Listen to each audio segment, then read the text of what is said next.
বাড়ির পুজোর দিন খোঁপায় যে দুখানি গোলাপ সাজিয়েছিলাম সেই দুটো উল দিয়ে তৈরি করেছি, এটা জানার পর থেকে তোমাদের থেকে অসংখ্য রিকোয়েস্ট পেয়েছি যে গোলাপগুলো কি করে বানিয়েছি সেটা একটা ভিডিও শেয়ার করার জন্য। তো চলো আজকে সেই ভিডিওটাই শেয়ার করব। তার জন্য উল এবং ক্রুশ কাটা নিয়ে তো বসে পড়েছি। তোমরা যারা ক্রোশেটের কাজ জানো তারা তো এটা ভীষণ সহজেই করে নিতে পারবে, তবে যারা জানো না এই ভিডিওটা যদি একটু খেয়াল করে দেখো আশা করছি তোমরাও খুব সহজেই করে ফেলতে পারবে। আমার তো মনে হয় ক্রোশেটের মতো এত ইজি কোনো ক্রাফট আর হতেই পারে না। জানো তো, যখন আমি 6-7-এ পড়ি আমার পাশের বাড়ির এক জেঠিমা দেখতাম সবসময় ক্রুশ কাটা নিয়ে কিছু না কিছু কাজ করতো। তো তখন থেকেই ওনার দেখে দেখে এবং উনি একটু অনেকটাই আমাকে শিখিয়ে দিয়েছিল, সেই থেকেই মোটামুটি এই ক্রোশেটের কাজটা আমি ভালোই পারি। আচ্ছা সে যাই হোক, তবে গোলাপটা করার জন্য সবার প্রথমে আমাদের যেটা করতে হবে, একেবারে গুনে গুনে 51টা চেন করে নিতে হবে। ওই দিন যখন আমার বাড়ির পুজোর ভিডিওটা শেয়ার করেছিলাম, একজনা কমেন্ট করেছিল বাড়িতে পুজো কত কাজ, তার মধ্যে গোলাপ বানানোর জন্য এত সময় পাও কি করে। সত্যি বলতে গোলাপগুলো বানাতে না একদমই সময় লাগে না, ওই ধরো 10 মিনিট, খুব বেশি হলে 15 মিনিট। সে যাই হোক, চেন করা কিন্তু হয়ে গেছে। এইবারে কি করতে হবে একটু ভালো করে দেখে নিও। 4 নম্বর চেনের ঘরটাতে একটা লং করে নিতে হবে এবং লংটা করা হয়ে গেলে আবারও 4টে চেন করে নিতে হবে।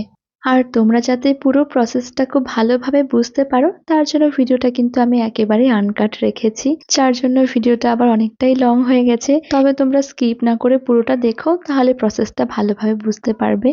তো সেম ঘরে আমি আবারও একটা লং করে নিয়েছি। এইবারে কিন্তু একটা জিনিস তোমাদের ভালো করে খেয়াল করতে হবে, প্রথমবারে তো আমি 4 নম্বর চেনের ঘরে লং তুলেছিলাম, এইবারে কিন্তু 4 নম্বর নয় 3 নম্বর চেনের ঘরে লংটা তুলছি।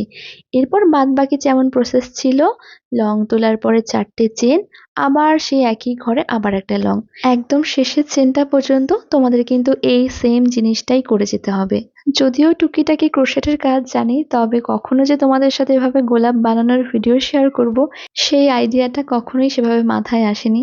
আসলে হয়েছিল কি, ইনস্টাগ্রামে একটা বোন আমাকে মেসেজ করেছিল, দিদি ভাই আমি বিদেশে থাকি, এখানে না তেমন ভাবে সবসময় রিয়েল ফ্লাওয়ার পাওয়া যায় না, তো তুমি যদি কাপড় অথবা কাগজ দিয়ে কোনো ফ্লাওয়ার মেকিং ভিডিও শেয়ার করো তাহলে ভীষণ উপকার হয়। আচ্ছা চলো, এর মাঝে আরো একটা জিনিস তোমাদের সাথে শেয়ার করি। আমারও একটা পার্সেল এসেছে এবং আজকের পার্সেলটা এসেছে ফেসবুক পেজ দশভুজা থেকে। আমার ভীষণই পছন্দের একটা পার্সেল এসেছে। তোমরা তো জানোই এরকম হাতে বানানো জিনিসগুলো আমার কি যে ভালো লাগে। আর এই প্রত্যেকটা ক্লিপ জানো তো হ্যান্ড এমব্রয়ডারি করা, তার সাথে থ্রেডগুলোর কালার কম্বিনেশন এত পারফেক্ট ছিল, আমার তো মনে হচ্ছিল এখনই মাথায় দিয়ে বসে থাকি। তবে সেই মুহূর্তে আর ইউজ করলাম না, অন্য আরেকদিন কোনো হেয়ারস্টাইল ভিডিওতে এগুলো তোমাদেরকে ব্যবহার করে দেখাবো। সোনাইতা থেকে কিন্তু এখনো পর্যন্ত দেখায়নি, দেখালেই তো দুজনের মধ্যে ঝগড়া শুরু হয়ে যাবে কে কোনটা নেবে। আচ্ছা তোমরা দেখে বলো তো, এই 4 জোড়া ক্লিপের মধ্যে সোনাইকে কোনটা ভালো লাগবে আর তা থেকে কোনটা ভালো লাগবে। আচ্ছা এছাড়া ওরা না আমার জন্য আবার একটা সেট পাঠিয়েছিল, কালো কাপড়ের উপরে দুখানা সাদা এবং একটা হালকা গোলাপি রঙের গোলাপ বানানো রয়েছে। ওনাদের বুকিং নাম্বারটা স্ক্রিনে দেওয়া রইলো, তার সাথে সাথে পেজের লিঙ্কটা আমি কমেন্টে শেয়ার করে দিয়েছি, তোমরা একবার দেখে নিও। তো সেই লং চেনের এই ব্যাপারটা শেষ হয়েছে।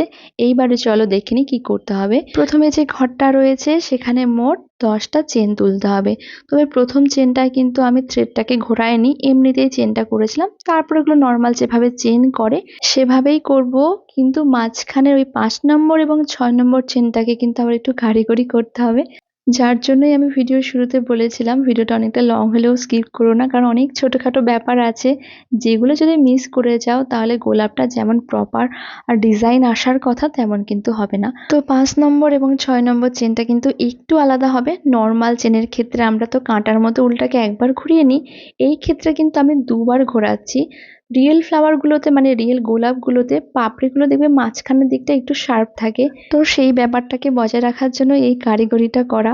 এইভাবে উল্টাকে দুবার ঘুরিয়ে নিলে না সেই চেনটা আর একটু লম্বা হয়ে যায় এবং দেখতে অনেকখানি আসল গোলাপের পাপড়ির মতোই লাগবে। এইবারে বাকি যতগুলো ঘর রয়েছে এক এক করে সবগুলোতেই আমি এভাবেই লং করে নেব। জানো তো, যেই গোলাপ বানাতে আমার হার্ডলি 15 মিনিট লাগার কথা, আজ সেই গোলাপ বানাতে গিয়ে আমার 40টা মিনিট লেগে গেল। বারবার মোবাইল সেট করা, অ্যাঙ্গেল চেঞ্জ করা, মোবাইলের দিকে তাকিয়ে তাকিয়ে ভিডিও করা, সব কিছু করতে গিয়ে অনেকখানি সময় লেগে যায়। সে যাই হোক, গোলাপের পাপড়িগুলো কিভাবে তৈরি করতে হবে সেটা আরো একবার তোমাদের বুঝিয়ে দিই।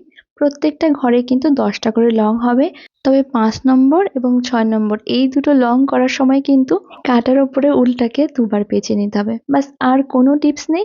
এবারে তোমরা শুধু ভিডিওটাকে সেভ করে রাখো এবং নিজের পছন্দের রঙের উল দিয়ে বানিয়ে ফেলো এই ধরনের গোলাপ। আচ্ছা, এবারে লাস্ট একটা জিনিস তোমাদের সাথে শেয়ার করার রয়েছে। পাপড়িগুলো সব করা হয়ে গেলে একটা একটা করে সেগুলোকে এভাবে গোল করে মুড়ে নিতে হবে এবং নিচের দিকটা থেকে সুই সুতো দিয়ে এটাকে ভালোভাবে সেলাই করে দিতে হবে। আর কোনো ঝঞ্ঝাট নেই, শুধু গোলাপের মাঝখান দিয়ে একটা ইউপিন অ্যাডজাস্ট করে নিয়ে এবার নিজের মতো করে এটাকে স্টাইল করতে পারো। তো আমার আজকের এই গোলাপ বানানোর ভিডিওটা তোমাদের কেমন লাগলো অবশ্যই কমেন্ট করে জানাবে। আজকের জন্য এটুকুই, দেখা হবে আরেকদিন। টাটা।